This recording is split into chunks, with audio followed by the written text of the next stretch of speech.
Okay, ladies and gentlemen, you have lots of information now about the forward drive. We'd like you now to take the challenge with us and try to do it with us. I'm going to give you a count, and we're going to do 2 on the right leg, 2 on the left leg, in 4 directions: forward, backward, and the 2 sideways directions. So 4 blocks of weight, stretch your head right up to the ceiling.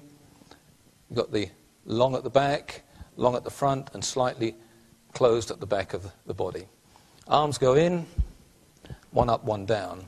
Now we've got 2 on the right leg, 1 and 2. Change, 1 and 2. Change, 1 and 2. Change, 1 and 2. Change, 1 and 2. Change, 1 and 2. Change, 1 and 2. Change, 1 and 2.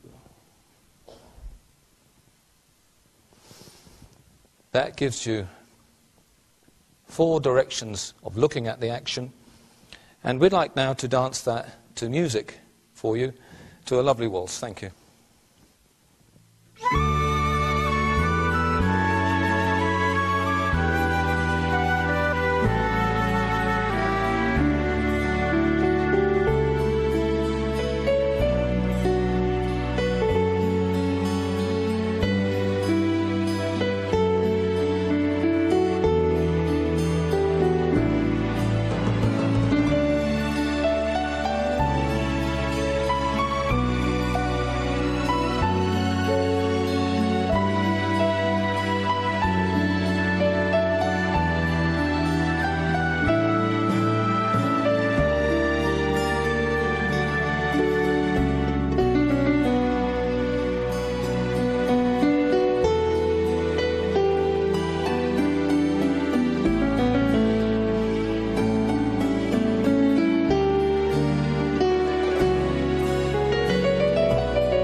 So I'm going to discuss the backward element with you, which we call the backward stretch. And I want you to be aware of 3 points when we're doing the backward stretch. And these 3 points are often major faults that we see when we're looking at man or lady moving backwards. The first one you need to be aware of is that once you have your position, your line up and your body stretch, that when you move backwards, having stretched the foot, which is a very important point to do, you need to stretch the foot, you must not at this point break your body line as you move back. So the first fault, the most important one, because of course it's postural, is the body line breaks. So that's the first thing to be aware of. When we go backwards, we must be aware of the muscular support from underneath the hip points. If I just turn around, you can see there. As I move backwards, I must use that support, and there is an upward feel as I start to stretch back. If I allow this area to relax, you can see what's going to happen. I'm going to lose my 4 blocks of weight. So an upward muscular support as I stretch backwards and take the final step onto the new supporting foot. So number 1, don't break your body line. Number 2, you must be aware of your timing. So if you take your backward stretch and move your weight off your foot too quickly, of course you're not going to be in harmony with your partner. It's going to be very difficult to feel your instructions coming forward, and you will probably, or more than likely, have a gap between you. So as you take your backward stretch, feel the timing from the centres of the body. Be aware of time as you're moving backwards. So timing is the second point that is very, very important moving backwards. And the third point, which we see quite frequently, is that the weight, when the final movement is taken, comes from the upper part of the body. So we get a back-weighted position. And so to prevent this from happening, firstly, it's very important to be aware of the upward pull of the head weight, and as I mentioned, the support from the muscle. But this is really important, the push factor from the thigh helps to move the centre of gravity of the body backwards. So keep the long spine, push from the thigh, stretch the foot, and move the centre of gravity. And when you arrive in your position, you'll have your 4 blocks of weight lined up, and you will not have a situation where you're then struggling for balance. So we find from our arrival a position that we call the moment of truth. And the moment of truth is when the pelvis is centred right through the foot, and you will feel an evenly balanced position. So you won't feel as if your weight's right in the ball of the foot, and you won't feel your weight is in the heel of your foot, but you'll feel you're perfectly centred through your supporting foot. And that's a very good guideline to make sure that your weight arrives in that position. And we're always aiming to try and find that position in our foot. So now what we'll do the backward elements like we did with the forward one, and we're going to start standing on the right foot, and we're going to take our stretch, and we're going to go back, and we're going to repeat that again. So stretch back. Okay, then we're going to change our weight, and we're going to do it on the opposite foot, stretch and push. And once again, stretch and push. And then we're going to turn, do the same thing again, stretch, push, the same again, changing weight. And we go, this time we're going to change weight, so now the left foot back, repeat again, and now I'm going to change direction, and right foot back, repeat once again, right foot back, now we're going to change weight, left foot back, once again, good. And then the last one, and we're going to change direction. So from here, right foot back. I'm going to be very careful in case Richard treads on me. And right foot back, stretch. Good. Now we're going to change weight. Back we go. He was very careful then. And stretch. Okay, and then we finish.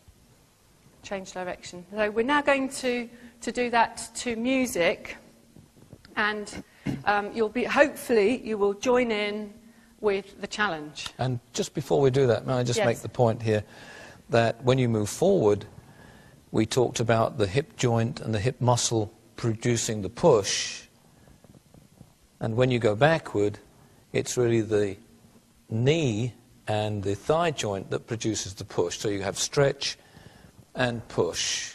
You've always got that type of action when you move backward, stretch and push. So you're not breaking the line, as Anne said, by moving the hips too early and then it falls away, etc. So you've got a fundamental difference here. When you move forward, you have a drive of the hip joint to give you the four joint position. And when you move backward, you have the stretch first, and then the knee and the thigh muscle producing the movement backward. And when we move forward, one of the ideas I found very useful when I was competing was to try and simplify things as much as possible. And so the mental picture when I was dancing forward was always this line, and if we take Anne's body from it, always this line from the head through the body through to the toe, as we mentioned in the forward action. Now, if Anne does that backward, the backward stretch, she stretches. Now, here's the same image. So this was my image when I went forward or backwards. It's the same image, which simplifies things very, very much indeed. So there's my forward image. If I move backward, there's my backward image. So moving forward or backward, I always had the same mental picture. And this can be very useful in simplifying things in your mind. So if I dance forward, for instance, a natural turn, there's my forward drive. If I was moving backward for part of a reverse turn, there's the stretch, and there's the same image working. And actually that's quite a nice link to later when we do another part of the elements. You'll notice that once we have in fact completed the forward element, then that is the beginning of the backward one. So it ties up quite nicely with how you've linked up those two examples. So now we move on to the challenge, and when we're executing the challenge, I want you to be aware of three things. Firstly, the stretch of the spine that we've already talked about and the 4 blocks of weight. Secondly, stretching the foot backwards. So we've got 2 stretches, one of the spine, one of the back foot. And the third point is the push from the knee and the thigh of the supporting foot. So there's your 3 points. 2 stretches and 1 push. And what that will help you to do is, which is the key of the whole of the elements, is to move the centre of gravity of the body. And those 3 points will help you to do that. So we'll now put those backward stretches to the music, and here's our challenge.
Now we move now to element number 3, and this is a very easy element.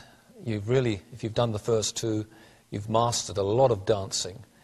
The point I'd like to make here too is that in these 3 elements that we're doing, the forward one and the backward one, and this one that we're going to show you, the sideways balance, everything really comes from these 3 actions in some way. So when you dance more advanced figures, if you've mastered this, then you're on a long way up to the road of perfection and to dancing beautifully. And one of my sayings many years ago when I was learning this type of thing was, try to do the simple thing perfectly in order to do the difficult thing well. If you can do these perfectly, you'll have a very good chance of developing your dancing into a very high level. But if these are weak, these elements, these 3 elements we're showing you at the moment, if these are weak in your performance, then everything else is very difficult. So try to do the simple thing perfectly in order to do the difficult thing well. Now our third element here is the sideways balance, and we take our 4-block position first of all, as always. Just feel that you're stretching the back of the neck, the front of the body, and the hip muscles coming slightly together. And this is your braced position, your supported position in your body. You should feel that your weight is just slightly on ball of foot, and so your poise is defined as the line of the body to the floor. So you can have good posture, as Anne has now, or she could have a backward poise. This would be not very good. Or she has good posture, and the poise could be too far forward. And so you can see difficulty in balance. So we have this poise factor here. In all these elements, actually, the 4 blocks of weight, 1, 2, 3, 4, must line up and must balance well. The basic stretch of the body, you have 3 muscle areas that are important, 1, 2, and 3. Now the arms go in. This, when the fingertips touch, this is approximately the width of the elbows that you will have when you dance. So you don't want them here, you don't want them here, you don't want them here. They're basically level, just below the shoulder line, fingertips touching. One hand goes up and the other hand goes down. Now from here, we weight on left foot, and our idea here is to push from the left leg into the right and then push up again into the top of the rise. So if we do that once again, sorry. You've got here push and push. So here on side actions you have double push. Push 1, push 2. And push 1, push 2. Push 1, push 2. And push 1, push 2. Now the point of this type of action here, on most of your side actions, your center of gravity point, your center of your body, and the thigh should stay in contact. The distance between the center and the thigh should be pretty consistent. So you don't want to stay on the standing leg and do something like this, because then you cannot use this leg to rise and to raise the body into elevation. So the idea here is not too big a step. It's about usually the width of your shoulders. This is approximately the sort of width that you will want on most side steps. If you go wider than this, you'll find that you cannot then rise properly. You can't use the side, the 2 hands, and you mustn't crush the bird or let it fly away. So you're holding it gently but positively. So the weight here is clear on my left side. It's not crossing the lady, and we imagine there's a line between us at this point that makes our space clear.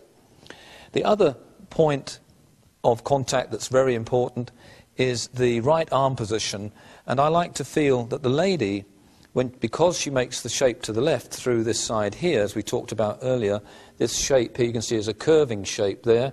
Now that shape of the body needs to fit exactly to my right arm. This is really important because it's from here, this connection to the body weight of the center and the arms that create the picture for the lady. It helps to make her secure, it helps to lead, connected with my body action. Shall I come in and do that? So from here you can see Anne's shape fits perfectly to that area.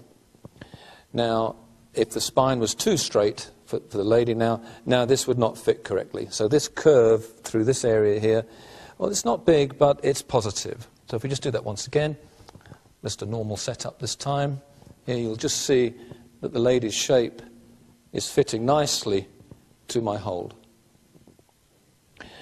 And so the 3 points of contact, left hand, right hand, central contact, and left shoulder to right hand. And they're the 3 points, major points of contact in the hold.